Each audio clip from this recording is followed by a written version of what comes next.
Olá, gente. Estou aqui, André, psicólogo, para falar um pouquinho mais com vocês, pré-adolescentes, adolescentes, jovens adultos e, por que não, aqueles que fazem parte do universo desse pessoal todo, né? Falar um pouquinho sobre questões pontuais. Então, hoje eu queria falar sobre o sentir-se só. Eu acho que é uma temática interessante para a gente abordar aqui rapidamente, deixar um recadinho aqui com relação ao sentir-se só, o sentir-se solitário, né? Deixado de lado, meio que, vamos dizer assim, meio que abandonado, pelo menos uma percepção de sentir-se abandonado, né? Sabemos que as pessoas na nossa casa estão cada vez mais ocupadas, cada vez mais enlouquecidas com inúmeros processos. Sabemos que num ambiente escolar nem sempre nós vamos encontrar uma faculdade, nem sempre nós vamos encontrar uma conexão fácil e imediata com os outros colegas, né? Nem sempre as coisas vão acontecer como nós gostaríamos, né? E tudo isso são processos que eles podem acontecer num único ambiente de uma forma que vá tumultuar o suficiente a sua cabeça, como pode acontecer em vários ambientes, o que vai se somar mais na sua cabeça, né? Não importa. O fato é que a gente tem que tentar olhar para isso e pensar como lidar com isso, como sair dessa situação, né? Então, gente, estamos todos bastante confusos e atrapalhados com muitos processos, muitas questões. O ser humano está fabricando problemas o tempo todo. Problemas sim. Por quê? Porque independente de qual é a razão, independente de qual é a justificativa, independente de que fim leva aquela atividade que aquela pessoa, independente da idade também, que fim leva aquela atividade que aquela pessoa assumiu, é uma atividade que está tomando esse, chamar de tempo aqui, né?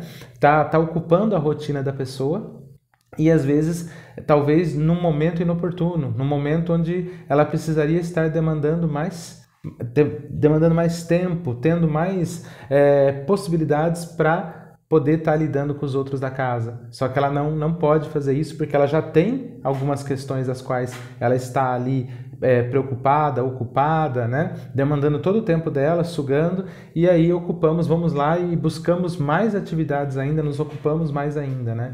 Sem falar, claro, do uso do celular, do computador, que torna o processo, você preenche o tempo que você ainda tem, você preenche fazendo uso de rede social, fazendo uso de uma série de questões que também aí você se sente ainda mais uma percepção de ser deixado de lado é mais forte, porque o outro está simplesmente usando rede social, né? Mas assim, gente, precisamos olhar para isso tudo e pensar. Primeira coisa, tudo precisa ser resolvido com diálogo. Não tem outra forma, não há outro meio. O diálogo é a peça fundamental no processo.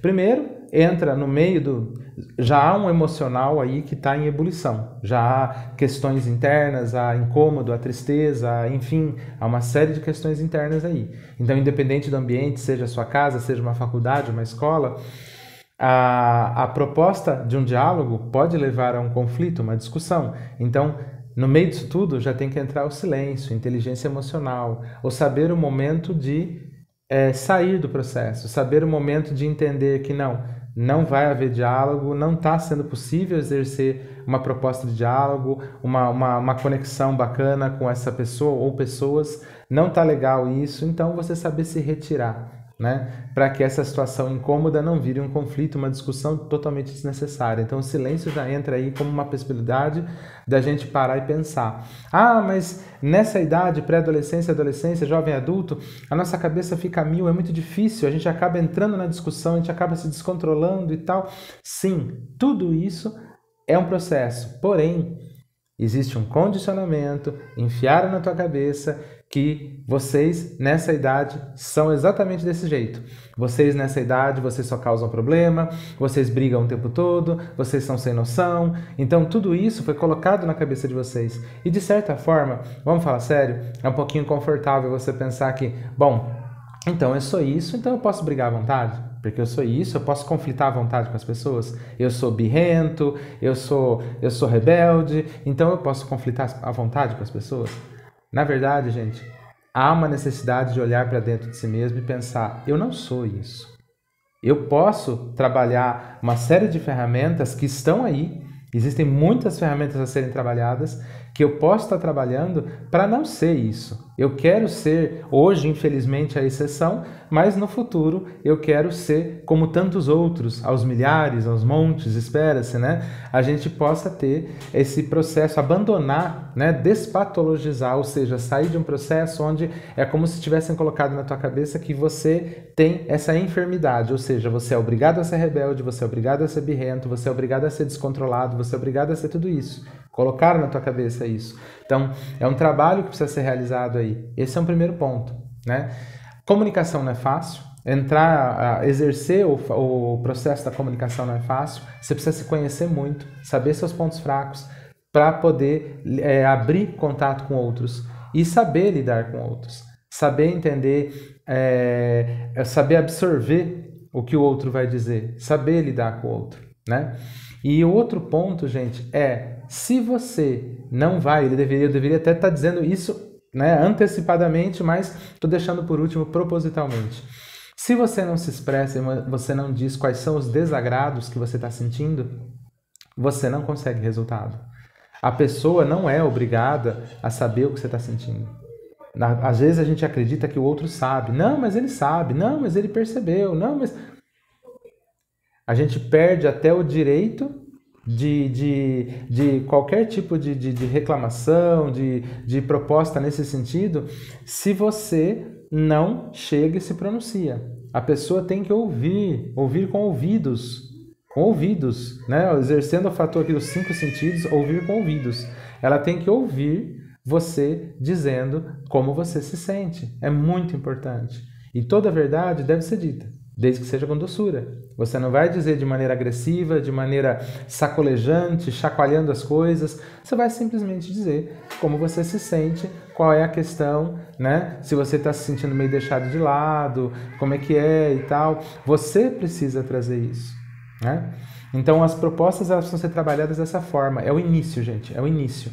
É você pensar em como lidar com essa relação, saber exercer o silêncio se necessário, retirar-se, inteligência emocional aí, né? E você sempre exercer o fator do diálogo. O diálogo tem que ser aberto e você tem que dizer o que você sente, como é que você está se sentindo. Tudo isso é importante, faz parte de um processo. E aí, é claro, quando você observa que não há possibilidade, não está havendo possibilidade de conexão, não há possibilidade de, vamos dizer assim, por assim dizer, consertar o problema, aí você entende que a coisa é muito maior do que você sozinho. A coisa toda ali que está se desenvolvendo, o processo, o fenômeno, é muito maior do que você sozinho. Então, não há muito o que fazer. Então, talvez um retirar-se, um sair de cena, para que você não se machuque tanto, né? Trabalhar um pouco mais a ideia de que, nesse momento, essas pessoas não estão disponíveis, independente do motivo, elas não estão disponíveis para esse diálogo, e você vai ter que buscar seus próprios meios, buscar sua própria turma, sua própria galera, o seu próprio tempo com você mesmo. Muitas vezes, a sua própria companhia é muito boa, é muito agradável e às vezes é melhor do que muita coisa. Eu não vou dizer que é melhor do que tudo, mas às vezes é muito bom ter a própria companhia. Então, se dê esse direito também de tirar um tempo para você, de se descobrir, de ver quais são as possibilidades que você tem dentro de você. Isso porque era para ser um recado rápido, já deu 8 minutos. Tá bom, gente? A gente vai se falando, esses assuntos são assim mesmo. É muito difícil resumir. Até mais.